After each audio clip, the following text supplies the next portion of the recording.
Answering the question, "Who are you?" in the famous Jesuit magazine interviews, "I am a sinner whom the Lord has looked upon." I had several people call me in key positions in the church saying, "He could have used other expressions." It was my authoritarian way of making decisions that created problems, talking about his years as the young Jesuit provincial at 36 years old. Then, the papal apartment is like an inverted funnel. It's big and spacious, but the entrance is really tight. I see the church as a field hospital after battle. The image of the church I like is that of a holy, faithful people of God. I prefer a church which is bruised, hurting, and dirty because it's been out on the streets, rather than a church which is unhealthy from being confused, confined, and from clinging to its own security. The court is the leprosy of the papacy, not the civil courts, but the courtly life. God never tires of forgiving us, and that came up again this morning in the homily. The dogmatic and moral teachings of the church are not all equivalent. I have this dogmatic certainty: God is in every person's life. An evangelizer must never look like someone who's just come back from a funeral. The interesting thing is, a lot of these sayings appeared here and there in homilies and reflections and interviews, and then they got a little bit more serious, and then people were saying, no, he just didn't mean that, he was saying that kind of tongue-in-cheek, off the cuff.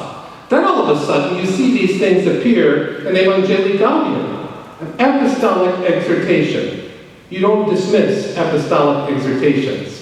So those who were saying, no, he really didn't mean that, there's an ingenuousness to what he's doing. He knows exactly what he's saying, and they're brought together. After testing them out, they're brought together and put in official church teaching.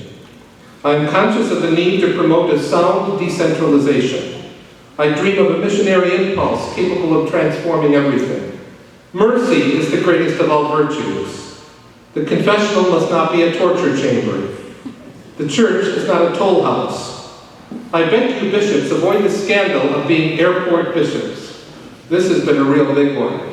How many times over the past months have I bumped into bishop or cardinal at different airports? And the first thing is, don't let anybody know you saw me here. Mary, a woman, is more important than bishops. How can it be that it's not a news item when an elderly homeless person dies of exposure? But it is news when the stock market drops 2 points.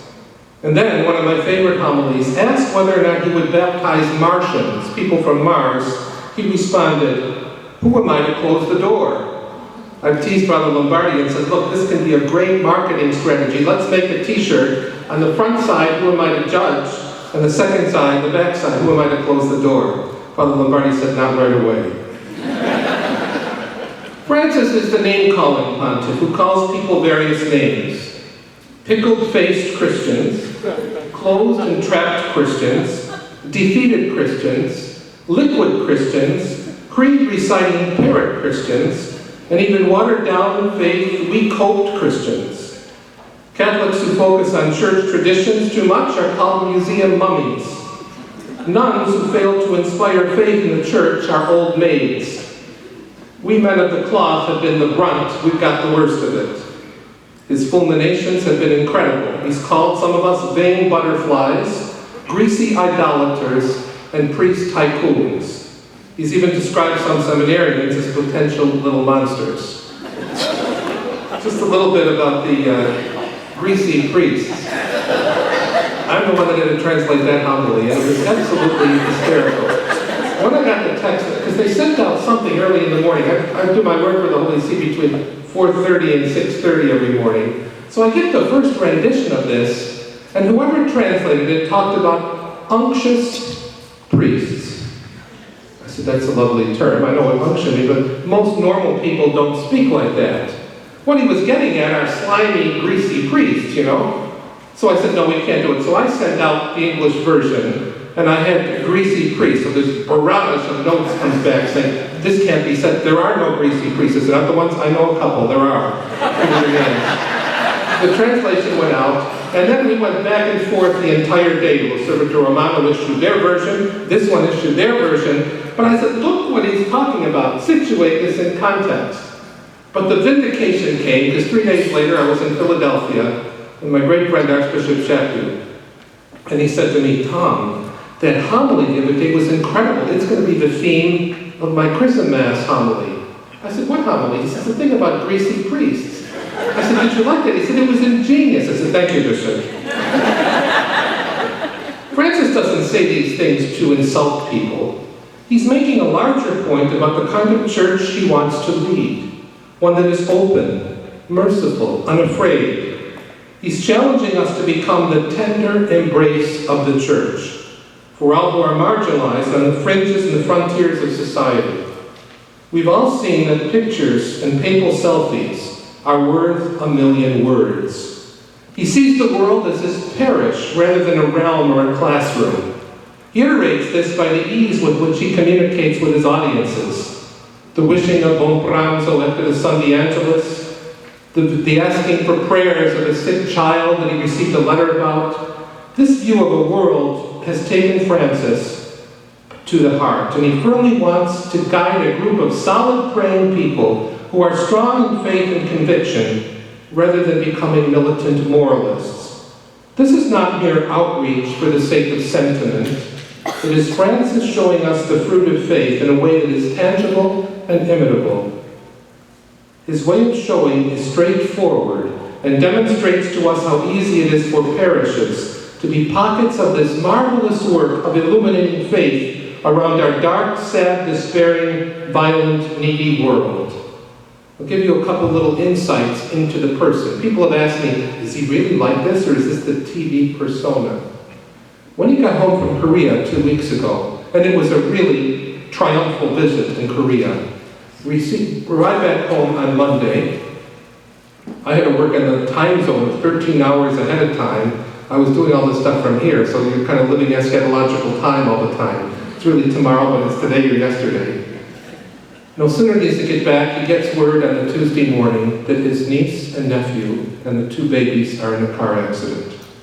The niece tragically killed. The 2 babies, one recently born, died. The nephew is still in critical condition. The nephew, by the way, is a psychiatrist. He's a psychiatrist for the Buenos Aires Police Department, and the wife was the social worker for the police department. The Pope was devastated by this. He asked for prayers, we sent out a word for prayers. But within 24 hours of that, we have the beheading, the tragic story of James Foley, the young journalist from New Hampshire. The Pope sends word to Father Lombardi to call me because the Pope wants to make contact with Foley and the Foley family. So it took a couple hours to figure all this out. Thank God the parish priest was very helpful. I called the parish priest because the family wasn't answering the phone. I said, go over to the family, who was very involved in the parish. They're beautiful Catholic people, father's a doctor, and tell the man to answer the phone. I need to speak with him.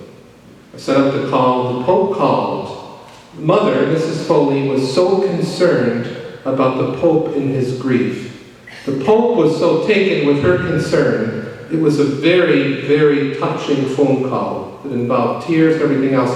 The mother called me at night. Mrs. Foley called me back and she said, what kind of Pope do we have? He's so concerned about us in the midst of this great tragedy. And he responds to those things. I mean, to the consternation of some picking up the phone and calling different people. Thank God you don't know 1/10 of the phone calls he's making. Because this is what he did as a pastor and as a bishop. Calling people and connecting with them. Some of them take advantage of it. They broadcast it, like the famous call in Argentina in April, which sent us all into a tizzy in the days before the canonization. I had to deal with that one. But most people are not talking about it. I know the story of a funeral director who they couldn't have children for so long. He asked me to bring the letter to the Pope. I brought the letter, and the Pope dealt with the family in an extraordinary way. Francis's gestures and simple words flow from his episcopal and now papal motto, miserando atque eligendo. Jesus' gaze of merciful tenderness, miserando, shows the patience of God, which according to an ancient insight expressed in our day, is his response to human weakness. That idea is taken from St. Bede's commentary on the call of Matthew. The words express Jesus' whole approach to people. Having mercy on others, he then invites them to follow him, eligendo. These are the bare essentials of the the Christian faith. But there is also another reason why the world is stopping to listen to this Pope. Why is this man so disturbing to our conscience, our mind, and our heart? And if Pope Francis has not made you change one thing in your life and your way of relating to others over the past 18 months, then you're missing something. While so many love being in his presence, many more, including some church leaders that we may know, are left very uncomfortable when they realize what he's asking us.